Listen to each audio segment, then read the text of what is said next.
அனைவருக்கும் வணக்கம். அனைவருக்கும் ஆங்கில புத்தாண்டு நல்வாழ்த்துக்கள். சினிமாவில் கடந்து வந்த பாதையை பற்றி நான் உங்ககிட்ட ஷேர் பண்ணிக்கிறதுல எனக்கு ரொம்ப சந்தோஷமா இருக்கு. என் பேர் யாசர். மைடியர் புதம்னு ஒரு நாடகம் நான் ஸ்கூல் படிக்கும் போது ஒரு ஏஜென்ட் மூலியமா போயிட்டு இருந்தேன். அப்போ அதுக்கூட சம்பளம் வெறும் 40 ரூபா. ஒரு முக்கியமான நடிக்கிறவங்களுக்கு பின்னாடி நடந்து போறதா ஜூனியர் ஆர்டிஸ்ட். ஸோ அந்த மாதிரி தான் என்னோட சினிமா பயணம் தொடர்ந்துச்சு.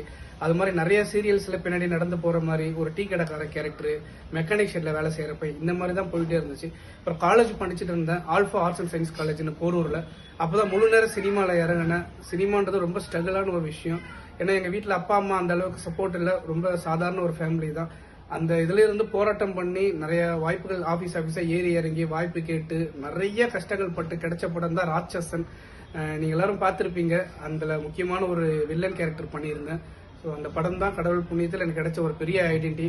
அதுல இருந்து நிறைய படங்கள் பண்ணேன். ராட்சசி, சினம், செம்பி, பகாசுரன், கபடதாரி, நிறைய படத்துல வில்லனாவும் நடிச்சிருப்பேன். அது நான் நடிக்கும் போது பயந்த இது எந்த அளவுக்கு மக்கள் கிட்ட போய் கெட்ட பேரா வருமோன்னு நினைச்சேன். ஆனா எல்லாரும் பார்த்தது நடிப்பு பத்தி தான் பாராட்டினாங்க. உண்மை இப்ப நடக்கிற சுச்சுவேஷன் அப்படிதான் இருக்கு. ஸோ அதை அந்த படம் மூலியமா சொல்றதுனால சரி நம்ம நடிப்போம் அப்படின்னு ஒரு கலையா தான் நடிச்சேன். அப்புறம் குலதெய்வம்னு ஒரு நாடகம் சன் டிவில நடிச்சேன். அதுவும் நிறைய பேர் பார்த்துருப்பீங்க.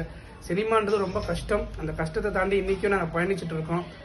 உங்களோட பிளெஸிங்ஸ் எல்லாரும் எனக்கு தேவை. ரொம்ப நன்றி.